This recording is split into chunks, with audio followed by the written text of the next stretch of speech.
Jy kan jou Bybel vir my oopmaak op twee plekke. Twee bekende plekke in die Bybel. Psalm 119 en ook in Spreuke 3. Ons gaan twee verse saam lees, maar ons gaan baie Bybel lees vanaand. Ons gaan baie gedeeltes oor praat. Maar ek wil vanaand met ons 'n gedagte deel en toe ek vanmiddag sit en ek vra, Here, wat kan ek vanaand deel met almal? Wat 'n boodskap kan ek vir ons gee vir die nuwe jaar wat voorlê? Toe kom hierdie gedagte by my op. En dis 10 dingetjies wat by my opgekom het. En soos ek hieroor gesit en redeneer het, toe kom ek agter, maar dit is eintlik soos 'n kompas wat vir ons 'n rigting wil wys. En as jy hierdie rigting gaan volg, dan glo ek sal jou jaar loop soos wat dit die plan van die Here is.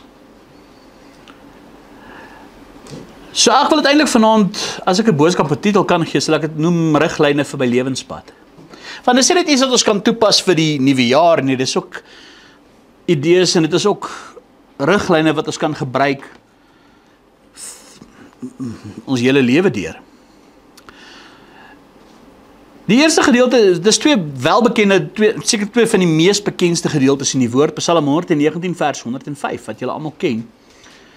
Wat sal sê, U woord is 'n lamp vir my voet en 'n lig vir my pad.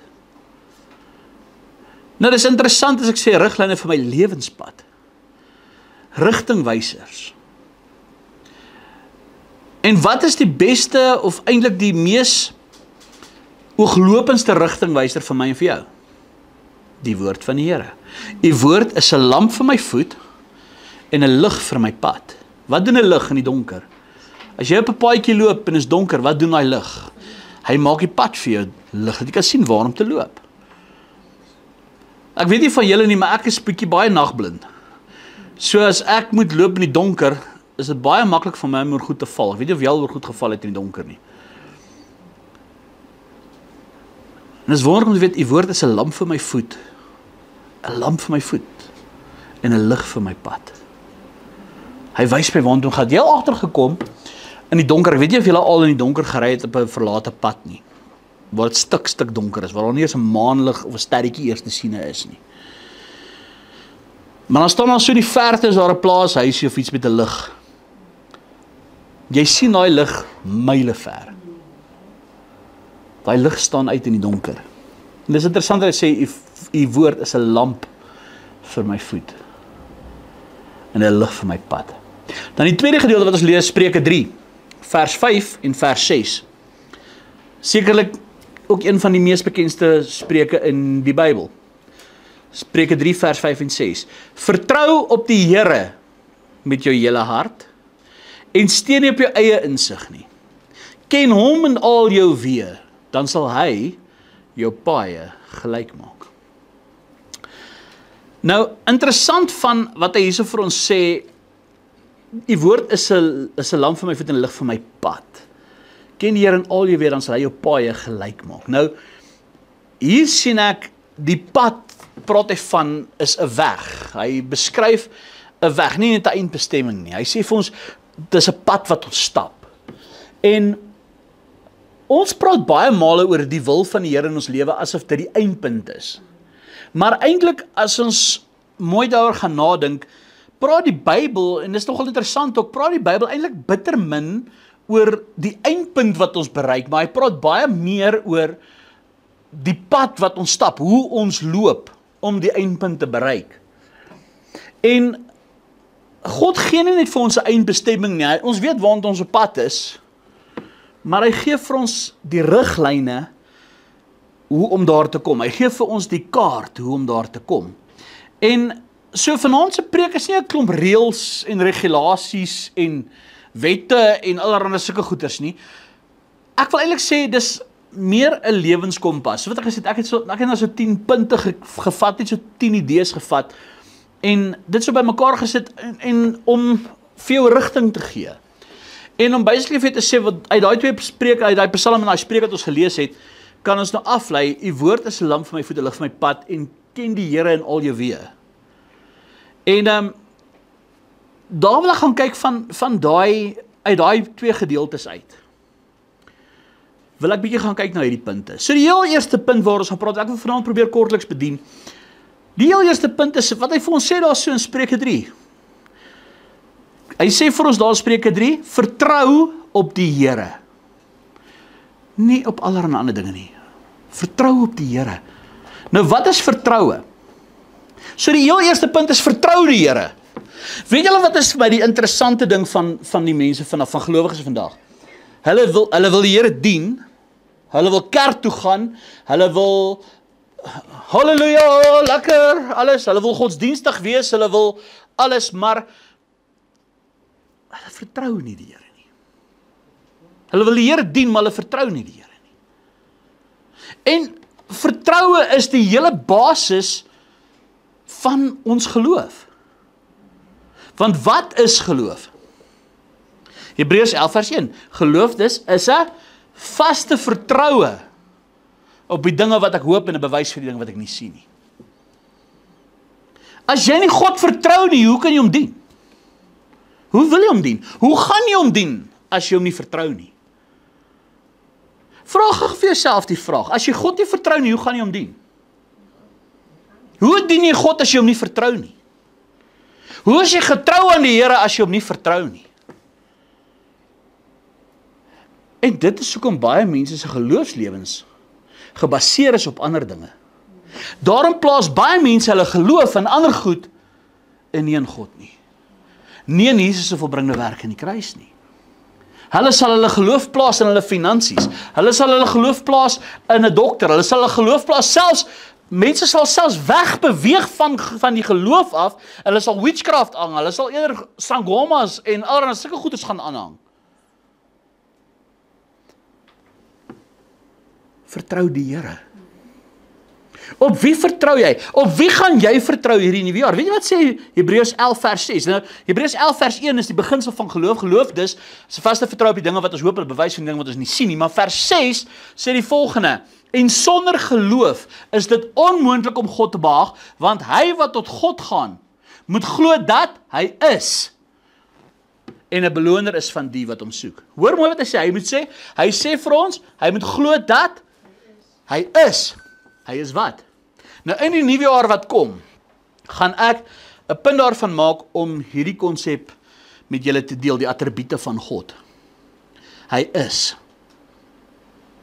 Wat interessant is, wat is die oorsprong van ek is? Wat onthou jy toe Moses die Israeliete uit Egipte moes gaan lei het, by die brandende bos. Toe verskyn God aan Moses en hy sê, Moses sê, Here, wie moet ek sê het my gestuur? En hy sê, ek is. Dis wat God se naam is, ek is. As jy God, niemand ken God se naam, niemand kan het uitspreek. In Hebreëus praat ons van die tetragrammaton, die YHWH. Niemand weet om dit uit te spreek nie. Al die name wat ons gegee het vir God, Yahweh, Jehovah, al daai goed is, al daai name is mensgemaakte name, want niemand kan YHWH uitspreek nie. Niemand weet wat dit beteken nie. As jy goed en wel kan om vir jou te verduidelik in Afrikaans, wat beteken ABCD? Spreek gou met die woord uit ABCD. Dis dieselfde. Want daar is die vokale gewees in die Hebreëse taal, daar is die vokale, so jy kan, ons het dit later vertyd, die mense dit bygevoeg en name gemaak, maar wat interessant is, ek is. Wat beteken dit? Ek is alles wat jy nodig het. Ek is. Ek is jou geneeser, ek is jou voorsiener, ek is jou hersteller, ek is jou banier, ek is jou lig, ek is jou God, ek is jou beskermer, ek is. Hoor wat hy sê, en sonder geloof, sonder vertroue, is dit onmoontlik om God te behaag. Jy maak nie saak wat jy doen nie, jy kan kerk toe gaan tot jy blou is, jy kan tiende gee tot jy so lyk, jy kan vir die kerk werk tot jy pers is. Jy kan wat ook al doen, as jy nie geloof het, as jy God nie vertrou nie, beteken dit zero, niks. Sonder geloof is dit onmoontlik om God te behaag. Weet jy wat, al wat God van jou soek is vertroue? 'n vaste vertroue in wat? Weet jy wat is die beste van alles? Elke belofte van God, en as jy gaan kyk in die Bybel, daar's meer as 8000 beloftes van God in die Bybel. En elke belofte sê is ja en amen in Christus Jesus. In sy volbringde werk. As jy jou vertroue, jou geloof, kan anker, kan vestig in Jesus se volbringde werk aan die kruis. Wat het Jesus gesê? Ek is. Ek is. Jy sien, geloof is nie 'n beloning aan die einde van jou pad nie. Dit is die grond waarop jy staan voordat jy begin loop. Jy kan nie 'n pad stap sonder daai geloof, sonder daai vertroue nie. En om God te vertrou beteken nie verstaan die roete wat hy in jou lewe het nie, want weet jy, dis die mense mentaliteit. Here, wys my die hele pad. Wys my die hele pad. Nee, weet jy wat doen ware geloof? Weet jy wat doen die ware geloof? Here, ek ken nie en verstaan nie die hele pad nie, maar ek vertrou die kaartmaker. Here, ek neem die volgende tree en elke tree na saam met U. That's it. Want ek weet, maak nie saak wat gebeur, U is. Al gaan dit hoe sleg. Al lyk my omstandighede en my situasies anderste. U is. Die tweede ding wat hy vir ons sê, U woord is 'n lamp vir my voet en lig vir my pad. Verlustig jou in die woord. Verlustig jou in die woord. Weet jy wat is die probleem met die hedendaagse mensdom? Hulle is te lui om die woord te lees. Mense het lui geword om Bybel te lees. We really chat today to keep the devil away. Weet jy wat maak ons? Here, ek het vandag ek het nou hierdie probleem. Here, praat gou met my. Asseblief, Here, geef my antwoord. Geef my antwoord. En Judas het homself gaan hang. Nee, Here, ek glo jy kan dit vir my wil sê nie. Here, asseblief, geef my asseblief 'n woord. Asseblief, Here, praat met my. Gaan en gaan doen dieselfde. Nee, Here! Dis hoe ons met die Bybel werk. Dis nie hoe die Bybel werk nie. Psalm 1 vers 1, ek gaan dit sommer vir julle lees terwyl van die tyd. Psalm 1 vers 1 tot vers 3. Hy sê, welgeluksalig is die man wat nie wandel in die raad van die goddelose, en nie staan op die weg van die sondaars nie, en nie sit in die kring van die spotters nie. Hoor wat sê die woord van die Here. Welgeluksalig is die man wat nie wandel in die raad van die goddelose, en nie staan op die weg van die sondaars nie, en nie sit in die kring van die spotters nie, maar sy behaag is in die wet van die Here, en hy oordink sy wet dag en nag, en hy sal wees soos 'n boom wat geplant is by waterstrome, wat sy vrugte gee op die tyd, en waarvan die blare nie verwelk nie, en alles wat hy doen, voer hy voorspoedigheid. Weet jy wat Jesus sê? Daai boom wat sy vrugte gee op die regte tyd. Jy kan al die woord lees, jy verstaan nie alles altyd wat jy lees nie. Maar weet jy wat, hou net aan die woord saai in jou hart. Hou net aan die woord saai in jou hart. Daar gaan 'n dag kom, waar jy by 'n punt gaan kom, waar jy sê, Here, wat is my antwoord? En dis waar die Heilige Gees inkom. Dan gaan die Heilige Gees die saad, wat gesaai is, vat en dit lewend maak. En God gaan jou herinner aan sy woord. En dan gaan daai woord na vore kom, en jy sê, Here, nou verstaan ek.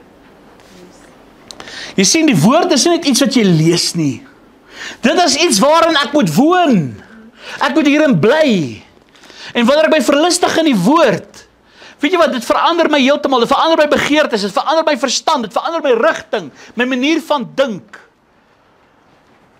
Want weet jy wat, ons lewe nie net vanuit godsdienstige dissipline nie.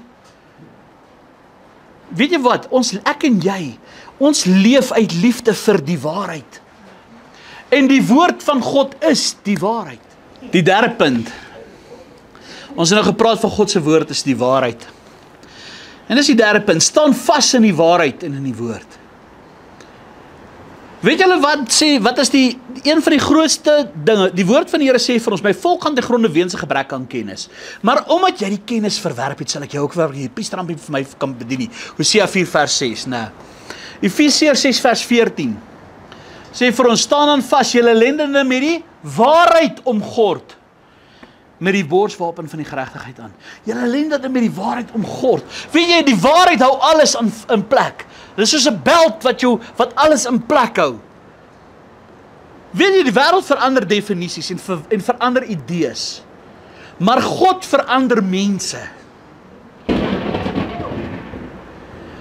En om vas te staan in die woord, hoor gou mooi, en om vas te staan in die waarheid, luister dan baie mooi wat ek nou vir jou gaan sê, beteken nie noodwendig net om hard te wees nie, om jou te verhard nie.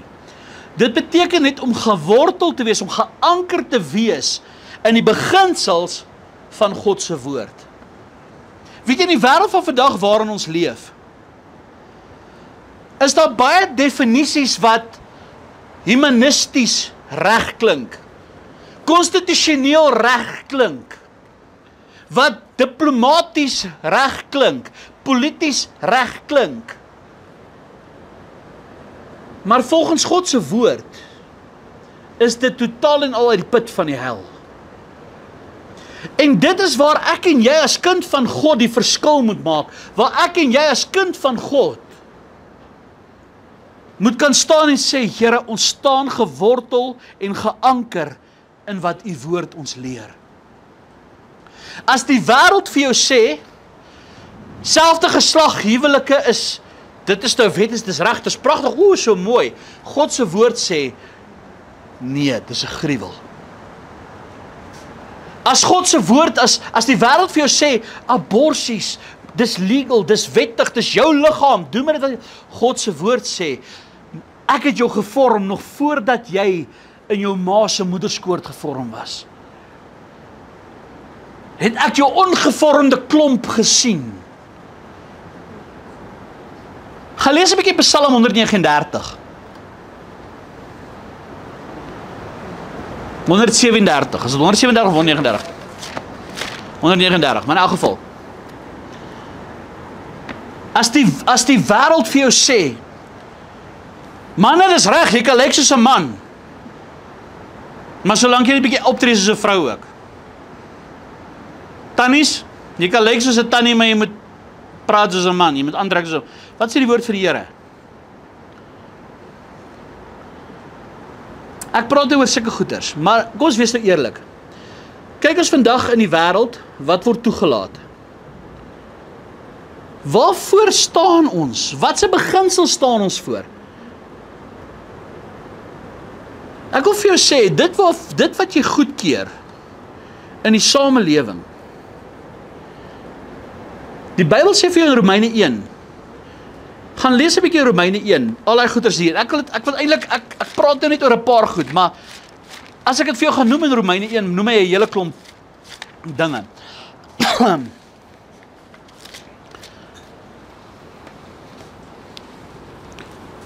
Hy sê, Romeine 1 vers 24, daarom het God hulle ook in die begeerlikheid van hulle harte oorgegee aan onreinheid, om hulle liggame onder mekaar te onteer, want hulle die waarheid van God verruil vir die leuen, en die skepsel vereer en gedien, bo die skepper wat geprys moet word. Jy sê die humanistiese mentaliteit word aangehang. En kom ons wees eerlik, in die tyd waarin ons leef, gaan kyk 'n bietjie wat beteken die kerk van Laodicense. As jy gelees het in Openbaring van die 7 gemeentes, die laaste kerk, die kerk van Laodicense, dis die kerk van menseregte, dis wat Laodicense beteken. Ons leef in die tyd van menseregte, waar menseregte meer reg het as God se woord. En dit is nie veronderstel om so te wees nie. As God se woord sê, die gereg is aangestel om die krimineel te straf. Hy dra die swaard nie verniet nie. In ons land sit die krimineel met meer regte as ek en jy. As die regering of 'n land of 'n wetstelsel teen die woord van God gaan, ek en jy moet staan vir God se waarheid. Maar weet jy wat is die probleem in vandag se tyd? We go with the flow. Want ons lewe in 'n tyd van die minister, hoor gou hierso, hy sê, daarom het God hulle ook in die begeerlikhede van hulle harte oorgegee aan onreinheid. Ek wil vir jou gou vra, wees eerlik. Kom ons kyk na ons land. Ons land is goddeloos. Ek praat nie van die regering, ek praat nou van, kom ons kyk ons land, is goddeloos. Kyk hoe gaan dit in ons skole. Kyk hoe gaan dit in ons kerke. Kyk hoe gaan dit by die werke, by besighede. Kyk hoe gaan dit in ons land. Jou 'n mens se lewe beteken niks meer in hierdie land nie.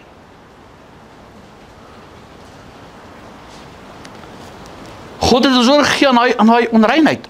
Hy sê om hulle liggame onder mekaar te onteer, want hulle die waarheid van God verruil vir die leuen en die skepsel vereer en gedien bo die skepper wat geprys word. Daarom het God hulle oorgegee aan hulle skandalike hartstogte. Want hulle vroue het die natuurlike verkeer verander in die wat teen die natuur is, en so het ook die manne die natuurlike verkeer met die vrou laat vaar, en hulle welles teenoor mekaar ontbrand. Manne het met manne skandalikheid bedryf, en hulle self die noodwendige vergelding van hulle dwaling ontvang.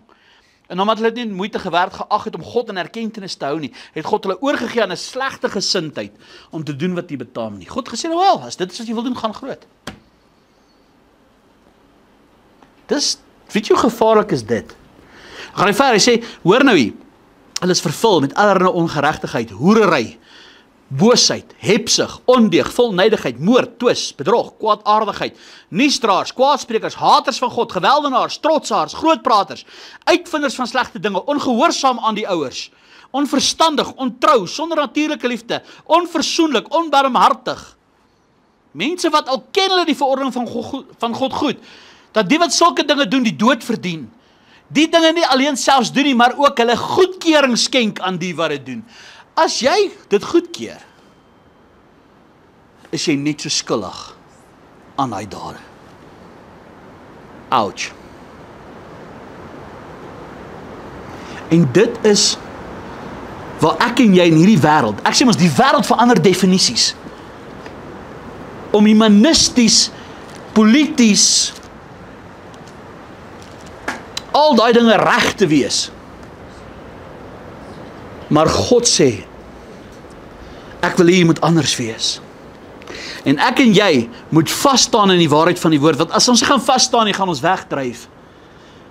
En die waarheid is nie iets wat ek en jy moet verdedig met woede en met geweld nie. Dis net iets dis beginsels waarin ek en jy vas bly staan, al kos dit ons iets. Om te sê, dit is waarvoor ek staan. Finish en klaar. Ons moet weer 'n ruggraat kry. As ongeregtigheid daar is om te sê, dit gaan teen my geloof.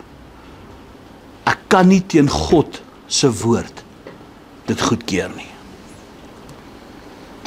Dit is weer tyd dat ons met ons gewetens die Here dien. Weet jy, ek wil vir jou sê, dit is hoe Suid-Afrika gaan draai terug na God toe. As ons die evangelie gaan verkondig, Jesus se volbringde werk aan die kruis, dat mense 'n mindset change kan kry. Te besef, maar luister, waantoe is ek op pad? Waantoe vat hierdie dinge my? Die vierde punt is, distansieer jou van die wêreld. Kies jou invloede. Hoor my, hoe het ek vanaand jou gesê? Fokus gou hier. Kies jou invloede doelbewus. Dit klink nou baie hoog wat ek nou sê, maar kies jou invloede doelbewus. Weet jy wat, ek en jy word beïnvloed. Elke sekonde, elke liewe dag. Ek wil vir jou sê, jy besef het dalk, jy gaan sê, ek word nie beïnvloed nie. Jy word beïnvloed deur die media. Jy word beïnvloed deur koerante, jy word beïnvloed deur die selfoon, jy word beïnvloed deur social media, jy word beïnvloed deur vriende, jy word beïnvloed deur familie, jy word beïnvloed deur mense om jou. Dit wat jy in jou onmiddellike nabyheid toelaat, dis wat in jou lewe gaan voorkom. Nou hoor my hoe het gesê, distansieer jou van die wêreld. Nou wat ek bedoel is, soos ek sê nie, jy moet in isolasie gaan bly nie, want heiligheid beteken nie gaan bly in isolasie nie.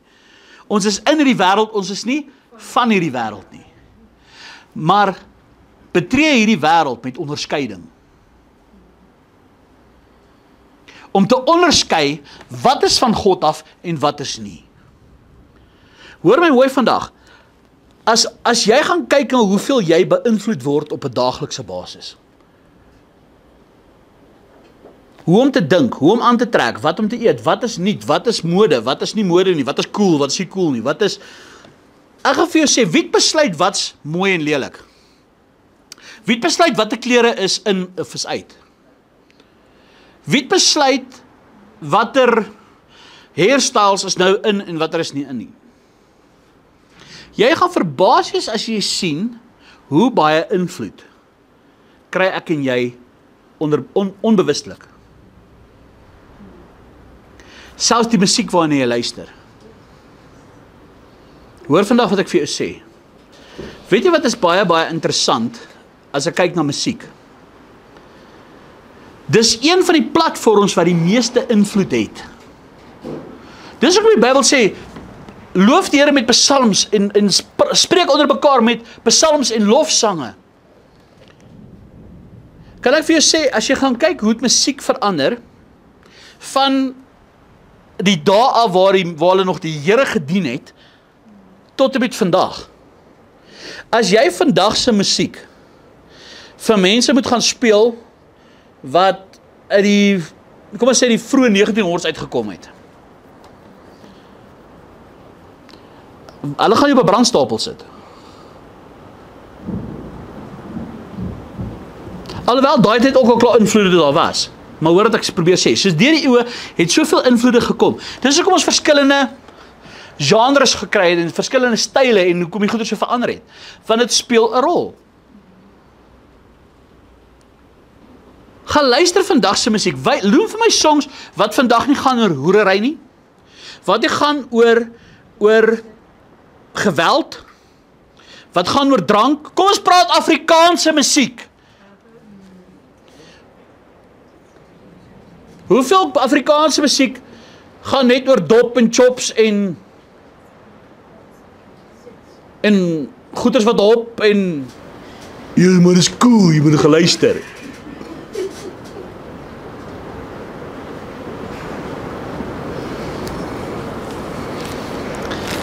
Weet jy wat? Dit is hoekom ons land lyk soos wat hy lyk, hoekom die wêreld lyk soos wat hy lyk. Hoeveel jong mense pleeg selfmoord, lê aan depressie, is in rebellie teen hulle ouers. Kan seker die musiek wees nie. Kan seker nie invloed hê nie. Wys my vandag se movies. Weet julle, ek gaan kyk nou die dag, jy kan nie eers meer vir jou kinderprogramme wys nie. Daar's meer age-restricted goeders in vandag se Disney movies. Onthou nou, heiligheid beteken nie isolasie nie, maar onderskeiding. Jy kan nie jou koers reg hou en as jy jou rigting en jou roete bepaal word deur die verkeerde invloede nie. Mense wat selfs nie eers weet waartoe hulle op pad is nie, mense wat self eers bewus is wat hulle glo nie, wat selfs eers bewus is of hy 'n man of 'n vrou is nie.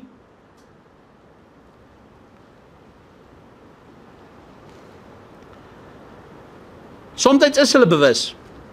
Hulle wil net saamsleep hel toe. Weet jy wat is vir my baie interessant? Ek weet of julle ken seker vir Adam Sandler, daai akteur.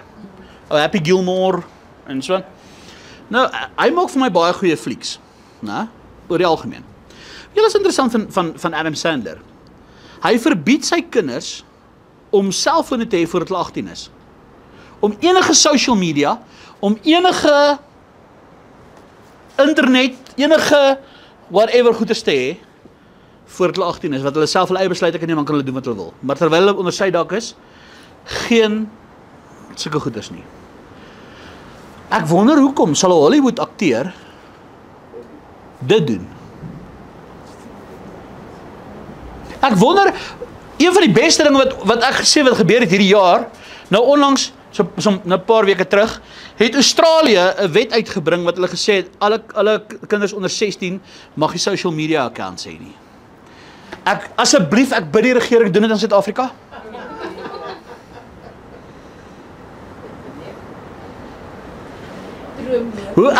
As ek vir ouers vra, hoeveel ouers gaan saam met my stem, asseblief doen dit. My hand is eerste op. Ek gaan vir jou sê, want dit is waar die gemors kom. Ons kinders word beïnvloed. Weet jy wat, selfs jy word beïnvloed. En weet jy wat, afstand van die wêreld is soms die enigste manier om naby God te bly. Hoor vandag wat ek vir jou sê. As jy nou regtig waar jouself wil, vir jouself bietjie wil detox, as ek dit so kan noem, los bietjie jou foon uit vir 'n maand. Net vir 'n maand, vir 21 dae. Sit hom een kant. Geen social media, geen goeders. Ek praat nie van 'n oproep nie, ek praat van, social media, internet, al daai goeders. Detox 'n bietjie van dit af, Facebook, al daai goeders, WhatsApp, al daai goed. Detox bietjie. TikTok, al daai goed. Jy gaan verbaas wees. Kan ek jou iets sê? Jy gaan sien hoe gaan jy gaan daarna frustreerd raak, jy gaan dit kry. Weet jy wat, dis 'n verslawing. Dis 'n binding. En dan vra my Kylie vir my, hoe het pappa hulle gemaak sonder selfone en goed? Weet jy wat? Ons het actually geleer. Ons het actually boeke gelees. Ons het actually gespeel. Ons het survive. Ons het nie Google gehad. My kinders glo nie as ek vir hulle sê ek's ouer as Google nie. Ons het nie Google gehad nie. Ons moes in 'n biblioteek gaan navorsing doen uit wêreldspektrums. Hulle weet nie eens wat dit is nie. Vandag as hulle iets wil weet aan ChatGPT, dis cheating man. Gewonder ons generasies wat ons vandag het is so onnosel nie. Hulle weet dit om dit te doen. Maar vra vir hulle, okay, gaan bak vir my eiers op die stoof, gaan maak vir my kos. Hoe sit ek die stoof aan? Dan gaan YouTube hulle eers hoe sit hulle die stoof aan. Is ek reg of verkeerd? Kyk hoe kyk sy in 'n ander rigting. Dis die waarheid. As ek vir jou moet sê, gaan sny vir die gras, hoe gaan jy weet om die grasmasjien aan te sit? Gaan jy met Google oom.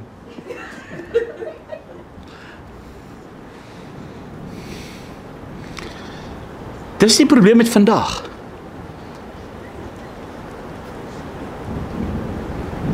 Ander dag te vra Kylie of my pop het, my boek raak is 'n klomp boek. Het jy al die boeke gelees? Hier is my pop het baie boeke. Ek vir ja, en ek het hulle almal gelees. Rarig!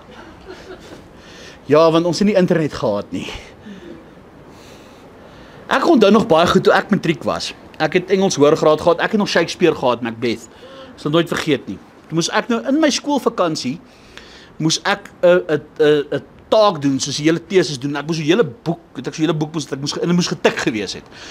Toe ek 'n tikmasjien, ons het nog tikmasjiene gehad, daai Olivetti tikmasjiene in die skool.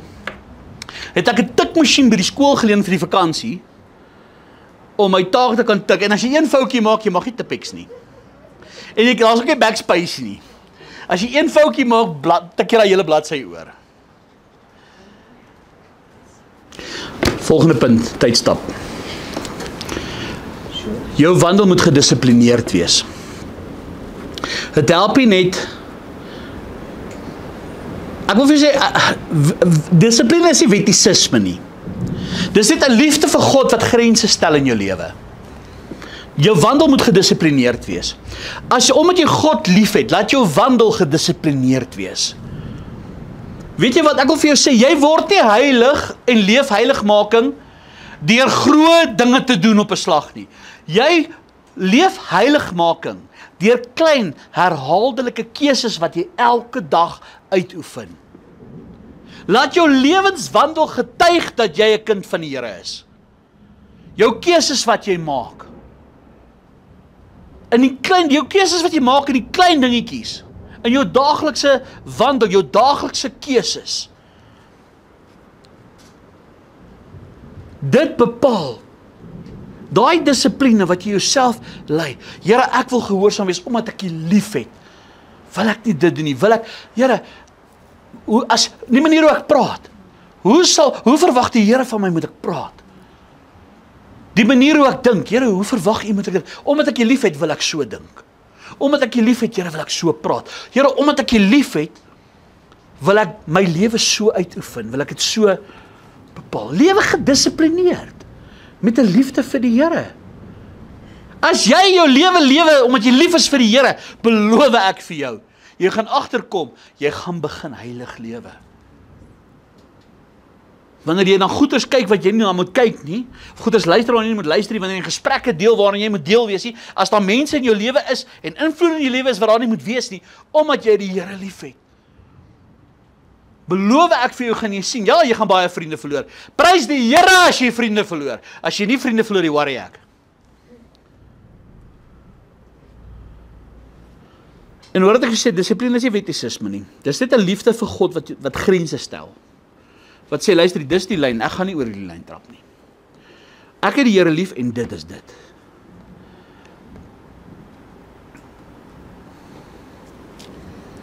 Ek wil vir jou huiswerk gee vir die nuwe jaar. Romeine 6. Romeine 6. Gaan lees hom so 'n paar keer. Deurdink hom, deurbid hom, vers vir vers. En as jy nie mooi verstaan nie, gaan daar so na my YouTube channel toe, dan gaan ek kyk hier daar so my playlist, daar so sê die boek van Romeine, dan gaan soek die lesing 6. Dat sê jy ook 'n bietjie help. Volgende punt is, kruisig die werk en die begeertes van die vlees. Dis ook rigting vir jou lewenspad. Kruisig die werk en die begeertes van die vlees. Galasiërs 5 vers 24 sê, die wat aan Christus behoort, het die vlees met sy hartstogte en begeerlikhede gekruisig. Weet jy wat? Ek wil vir jou sê, elke dag staan jy voor keuses. Elke dag. Maar wie kry die laaste sê in jou lewe? Jou ou natuur of jou nuwe identiteit? Jou ou natuur, dis die ou mens wat die slegte dinge wil doen, wat die werke van die vlees wil doen, wat al die slegte dinge wil doen, wat al die dinge teen God se woord wil doen. Jou nuwe identiteit, wie is jy in Christus? En die oomblik as ek voor elke dag vir daai keuses te staan kom en ek maak daai keuse vir Jesus. Ek moet my elke dag ondersoek. Dis wat die woord sê, 2 Korintiërs 13 vers 5. Ondersoek julle self of julle in die geloof is. Stel julle self op die proef of as julle nie seker van julle self dat Christus in julle is nie. Is jy seker dat Christus in jou is? Is jy 'n kind van die Here? Het jy jou lewe vir die Here gegee? As jy vandag sê, ek glo in Jesus Christus, dat hy my redder, my salig maak, my verlosser is. Ek het my lewe vir hom oorgegee. Dan sê hy, ek kom woon in jou, jy my, ek staan by die deur en ek klop. As jy vir my die deur oopmaak, sal ek inkom met jou om altyd hou. Ondersoek jouself of jy in Christus is. Weet jy, elke dag, dis 'n proses vir elke dag. Dis nie net een keer 'n week wanneer ek kerk toe gaan of whatever nie. Ek moet my elke dag ondersoek of is ek in Christus. Dien ek hom of dien ek hom nie? Want weet jy, sodoende, en dis die volgende een, ontwikkel jy 'n goddelike karakter. Jou karakter word ontwikkel wanneer jy begin doelbewus lewe vir Christus. En kom ek gaan vir jou sê, wie jy word, draai jou verder as wat jy weet en wat jy besef. Ek wil nou 'n ding stel om vir jou so te sê. God is minder geïnteresseerd in jou werke as in jou gelykvormigheid aan Christus. God wil hê jy moet meer gelykvormig wees aan Christus as wat hy omgee oor jou werke. Jy kan hoeveel godsdienstige werke hê, jy kan hoeveel dinge mooi doen, jy kan hoe religious lyk, jy kan hoe kerklik lyk. Elke keer as mense my sien en sê hulle vir my, "Van, wat doen jy?" Sê ek's 'n pastoor. Maar jy lyk nie soos 'n pastoor nie. Ek wil nog steeds weet hoe lyk 'n pastoor. Weet jy wat? Ek gaan vir jou vers lees. Saul, né, is ongehoorsaam aan die Here. Jy gaan lees bietjie 1 Samuel 15, die hele 1 Samuel 15. Saul is ongehoorsaam. Julle weet wie Saul, né? Hy was die eerste koning van Israel. En hy's ongehoorsaam aan die Here, hy het begin verval weg van die Here af. En Samuel sê hy wil Samuel offers bring en so aan. En Saul raak oorhaastig en hy gaan bring die offer in plaas van Samuel. En dit is een van die redes hoekom God sy koninkryk van hom weg, sy koningskap van hom weggeruk het, né? Maar Samuel sê toe vir Saul die volgende woorde in 1 Samuel 15 vers 22. Daarop sê Samuel, het die Here behaag in brandoffers en slagoffers soos in gehoorsaamheid aan die stem van die Here? Kyk, om gehoorsaam te wees is beter as slagoffer, om te luister beter as die vet van ramme. God soek eerder jou gehoorsaamheid as jou offers. Dis huge. Vir God is gehoorsaamheid meer as offers. Hy het Saul se koninkryk van hom weggeskeer, omdat hy ongehoorsaam was. Ek en jy leef onder genade. Weet jy veel genade ontvang ek en jy elke dag? Hoeveel keer is ek en jy ongehoorsaam aan die Here? Deur Jesus wat vir ons aan die kruis gesterf het, ontvang ek en jy genade. Maar die oomblik wanneer ek begin wandel en gelykvormig raak aan Christus, dit is wanneer ek begin in gehoorsaamheid wandel. Dis hoekom ek sê jou huiswerk is Romeine 6. Ek wil hierdie hele week gaan bid, gaan vas, gaan Dis jou vers vir die nuwe jaar, Romeine 6. Die hele hoofstuk. Ja, so baie enkel, ja, dit is 'n lang jaar. Die hele jaar, dis hy, Romeine 6, daar gaan jy. Kan ek vir jou sê, jou karakter bepaal of jy waarlik in Christus wandel of nie. En nog 'n ding, jou karakter word gevorm wanneer niemand kyk nie. Jy is maar net so heilig soos wanneer jy alleenig is. Daar waar niemand jou sien nie. Daar waar jy agter geslote deure is. Dis die ware toestand van jou geestelike stand met die Here. Dis hoe gelykvormig jy is met Jesus.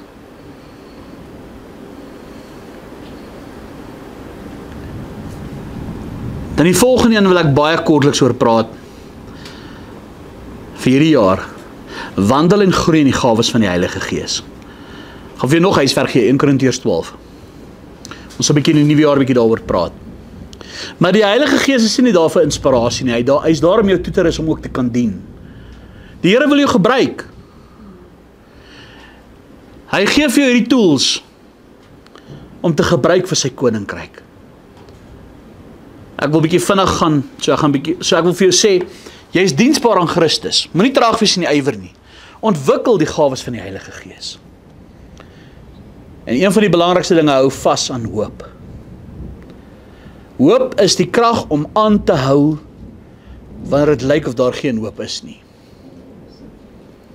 Romeine 15 vers 30 sê, mag die God van die hoop julle vervul met alle blydskap en vrede deur die geloof, dat julle oorvloedig kan wees in die hoop deur die krag van die Heilige Gees. Ek wil vir jou sê, wat beteken hoop? Hoop ontken nie die werklikheid nie. Maar dis 'n vertroue, 'n vaste vertroue ten spyte van die werklikheid. Is om vas te kyk in Jesus Christus, om vas te kyk in God, ek is. En die hoop is nie net vir die toekoms, dit is vir die hier en die nou ook. Waar die Here sê, hou vas aan my. Want weet jy wat, as jy nie hoop het nie, gaan jou pad baie swaar raak. Wat se hoop het ek en jy vir hierdie nuwe jaar? Wat se hoop het ek en jy? Ek weet nie wat is jou droom, ek weet nie wat is jou hoop nie. Daar's baie dinge. Maar ek wil vir jou sê, hou jy net vas aan Jesus. Hou jy net vas aan Jesus. Maak nie saak wat die omstandighede sê nie, maak nie saak wat die wêreld sê nie, maak nie saak wat enigiets sê, hou jy net vas aan Jesus. En dan een van die belangrikste punte, en ek het hom gelos vir die laaste punt. En hierdie is sekerlik die belangrikste punt. As jy nou wil goeie raad hê, as jy nou wil goeie riglyne wil hê vir jou lewenspad. Hou jou fokus en jou geloof geanker in Jesus se volbringde werk aan die kruis. Ek kon hierdie punt heel eers genoem en dan hoef ek die res van die aand nie te gepreek het nie. Hebreërs 12 vers 1 en 2, hoor wat sê die woord. Daarom dan terwyl ons so groot wolk van getuienis rondom ons het, laat ons ook elke las aflê en die sonde wat ons so maklik omring en met volharding die wedloop loop wat voor ons lê, die oog gefestig op Jesus, die leidspan, die volëinder van die geloof, wat vir die vreugde wat hom voorgehou is, die kruis verdraai, die skande verag het en aan die regterhand van die troon van God gaan sit het. Ek wil vir jou sê, hier begin en hier eindig alles. Nie jou dissipline, nie jou karakter nie, nie jou geestelike groei nie, by die kruis. Dit is waar alles begin en waar alles eindig. By die kruis. Ek wil eintlik vir jou sê, om dit vir jou mooi te verduidelik, die Christelike lewenspad is nie soos van, jy moet meer doen vir Jesus nie. Weet jy wat is dit eintlik? Jy moet leef vanuit dit wat Jesus reeds volbring het. En die kruis is nie net jou toegang tot die pad nie, dit is jou anker met elke tree. Dit hou jou vas. En dit hou jou op die pad. Want hoeveel beloftes van God daar mag wees, dit is alles ja en amen in Christus Jesus. Toe hy gesê het aan die kruis, dit is volbring, tetelestai. Dis wat jou geloof en jou vertroue moet wees. U is. U het. Lord, I can't, but you have. Here, ek kan nie, maar U kan. Here, ek het nie, maar U het. Here, ek kan nie, maar U het reeds. Here, ek weet jy dit gaan eindig nie, maar U was reeds daar. Hou jou geloof en jou vertroue in Jesus se volbringde werk aan die kruis. Weet jy wat die Here vra nie, jy moet die hele pad verstaan van hierdie jou lewenspad. Hy sê nie vir jou, jy hoef elke dingetjie wat gebeur, moet jy verstaan nie. Hy vra net dat jy hom vertrou. Dat jy nie getrou sal loop, dat jy net jou oog op Jesus sal hou. Jou hart in sy woord, jou voete geanker in sy genade. Want daar is net een weg. Jesus sê, ek is die weg, die waarheid en die lewe. Niemand gaan nie die Vader behalwe deur my nie. Hy is die weg, hy is nie 'n rigting nie. Dis nie net jou bestemming nie, maar die weg self. En daar is net een weg. En ek wil afsluit, maak vir my jou Bybel oop in Psalm 127. Dis julle huiswerk vir die nuwe jaar, Romeine 6. Ek wil vanaand afsluit met Psalm 127. Luister baie mooi. Ons gaan lees al van vers 1 tot 5. Psalm 127. Laat Christus die fondasie van jou lewenswandel wees. Laat hy die fondasie van jou rigting wees. As Jesus jou anker is, dan sal jou toekoms geseënd wees. Amen. Psalm 127 vanaf vers 1 tot 5. 'n bedevaarslied van Salomo. Hoor wat sê hy: As die Here die huis nie bou nie, te vergeefs werk die wat daaraan bou. As die Here die stad nie bewaar nie, te vergeefs waak die wagter. Te vergeefs dat julle vroeg opstaan, laat opbly, brood van smart eet, net so goed gee hy dit aan sy beminde in die slaap. Kyk, seuns is 'n erfdeel van die Here, die vrug van die moederskoot is 'n beloning, soos pyle in die hand van 'n held, soos die seuns van die jeug. Gelukkig as die man wat sy pylkoker daarmee gevul het. Hulle sal nie beskaam staan as hulle met die vyande in die poort spreek nie. Maar hoor wat hy sê so. Daarso in vers 2, te vergeefs dat julle vroeg opstaan, laat opbly, brood van die smart eet. Dan sê hy, net so goed gee hy dit aan sy bemindes in die slaap. Die Here seën sy bemindes terwyl hulle slaap. Dis iets waarvoor jy hoef te arbei nie. Hy sê net vir jou, vertrou my. Maar as die Here jou huis nie gaan bou nie, te vergeefs bou jy. Hoor vandag wat ek vir jou sê. As die Here jou jaar nie gaan bou nie, dan bou jy verniet. Ken die Here in elke wee. Vertrou die Here met jou hele hart, met jou hele verstand. Ken hom in al jou wee. Dan sal hy jou paaie gelyk maak. Mag jy 'n awesome 2026 hê. Kom ons sluit daar. Vader, baie dankie vanaand vir hierdie woord. Here, dankie dat ons vanaand hierdie jaar kan afsluit in die woord. En Here, dat ons vanaand ook kan hoor, dat as ons aan U vashou, U sal ons dra, U sal ons krag gee, U sal ons versterk. Here, ek wil bid, dat elkeen hulle huis sal bou, Here, geanker in die volbringde werk van Christus. En Here, dat hierdie jaar wat gaan kom, ons aan die einde van die jaar sal staan en kan terugkyk en sê, waarlik, die Here het die huis gebou. Here, ons gee vanaand aan U al die lof en al die eer dat ons hierdie jaar kan afsluit. Dankie dat U ons gedraai tot vandag toe en dat U steeds doen. Mag U verheerlik word in hierdie aand hier en ook in hierdie nuwe jaar. Ons bid dit in Jesus naam. Amen.